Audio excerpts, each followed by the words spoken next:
यानंतर आपण कथा आणि कांतोषिक बीड जिल्ह्याला श्रीराम परब सन्मान चिन्ह, स्मृती चिन्ह आणि सन्मानपत्र आणि रुपये 700. शब्दगंधाच्या सुगंधाने अवघा महाराष्ट्र दंगला.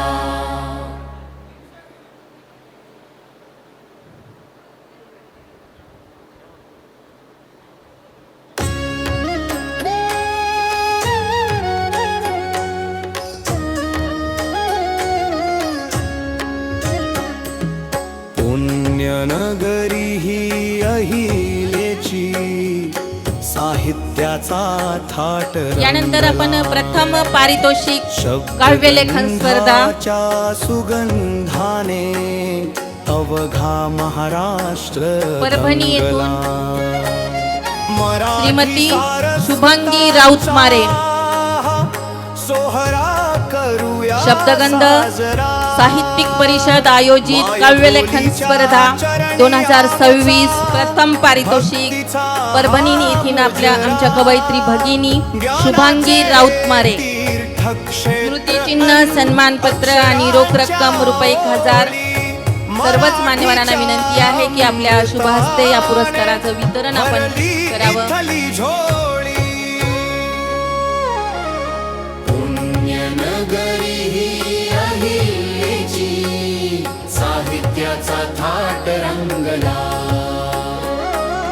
शब्दगंधाच्या सुगंधाने अवघा महाराष्ट्र. आदरणीय शुभांगी राऊत मारे यांच्या कवितेचा हा सन्मान शब्दगंध साहित्यिक परिषदेच्या वतीने.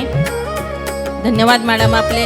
आणि यानंतर आपण लगेच कथा लेखन स्पर्धा 2026 पारितोषिक वितरण इथे करत आहोत.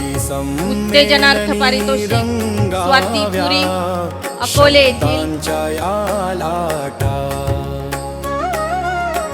तृतीय पारितोषिक प्रमिला वाघ अहिल्यानगर. जगण्याच्या वाटा. तृतीय पारितोषिक प्रमिला वाघ अहिल्यानगर. द्वितीय पारितोषिक शरयू गीते संगमेश्वर. आणि प्रथम पारितोषिकाच्या विजेता आहेत श्रद्धा गजानन वजे खडकपाडा कल्याण येथून. कल्याण येथून प्रथम कथालेखन स्पर्धेच्या विजेत्या ठरलेल्या आदरणीय श्रद्धा वजे मॅडम या मुंबई आकाशवाणी केंद्रावर वृत्त निवेदिका म्हणून कार्यरत आहेत. अनेक साहित्यिक कार्यक्रमामध्ये मॅडमचा सहभाग असतो आणि अनेक साहित्यिक सांस्कृतिक कार्यक्रमाच्या त्या निर्माताही आहेत. शब्दगंध साहित्यिक परिषदेच्या या 17व्या शब्दगंध साहित्य संमेलनाच्या निमित्ताने प्रथम पारितोषिकाच्या विजेता ठरलेल्या आहेत. कथालेखन स्पर्धा, स्मृती चिन्ह, सन्मानपत्र आणि रोख रक्कम रुपये 1000.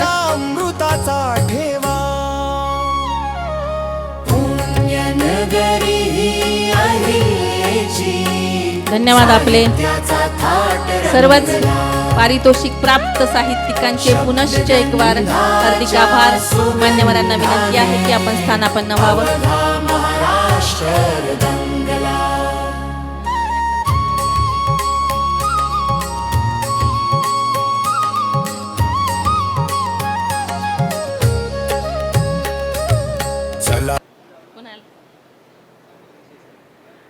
धन्यवाद आपले. यानंतर मान्यवरांची काही मोजकीच मनोगते इथं आपण ऐकूया. मी आदरणीय प्राध्यापक डॉक्टर बाळासाहेबजी सागडे सर आपल्याला विनंती करेल की आपण या निमित्ताने आमच्याशी सुसंवाद साधावा. आदरणीय प्राध्यापक doctor Balasaheb Sagade sir, New Arts Commerce and Science College अहिल्यानगरचे प्राचार्य आपल्याशी संवाद साधतील. शब्दगंध साहित्य संमेलन हे अहिल्यानगरमध्ये सुरू झालेलं आहे आणि या साहित्य संमेलनाच्या माध्यमातून जे साहित्यिक आहेत, नवोदित साहित्यिक आहेत, यांना प्रेरणा देण्याचं काम खरं तर या साहित्य संमेलनातून झालेलं आहे.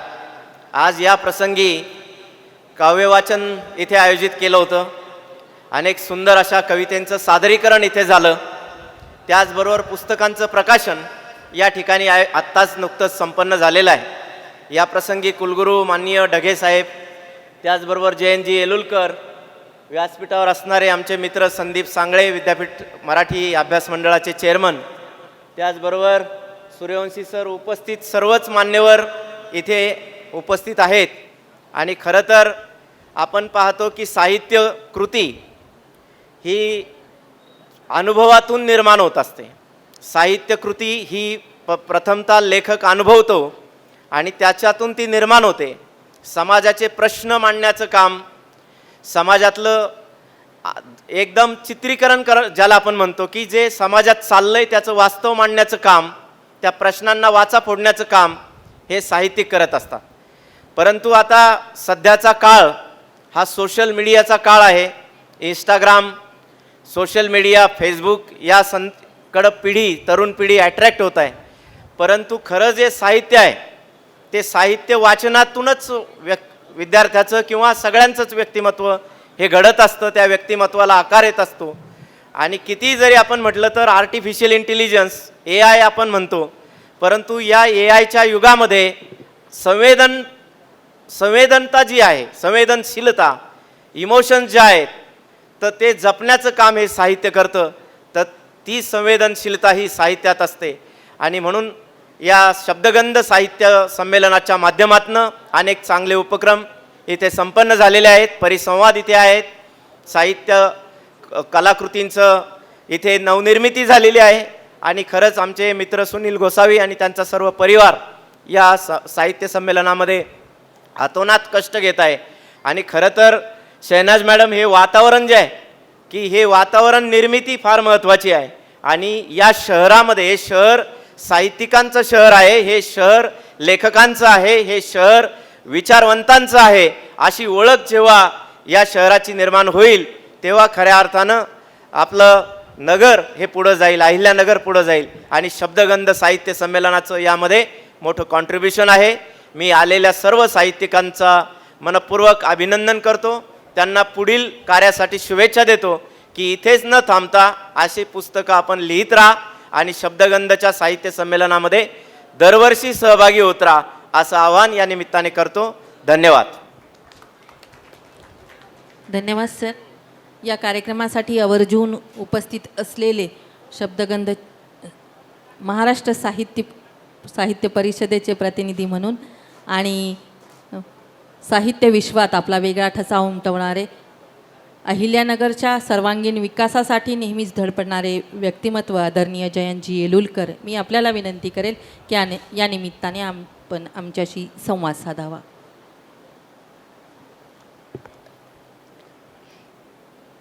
सर्वांना नमस्कार.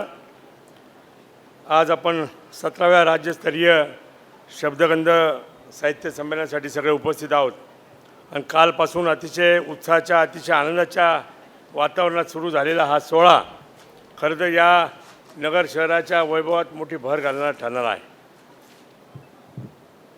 शब्दगंधचे कोणतेही कार्यक्रम असले की तिथे एक खऱ्या अर्थानं उत्साहाचं आणि जाणीवाचं वातावरण असतं.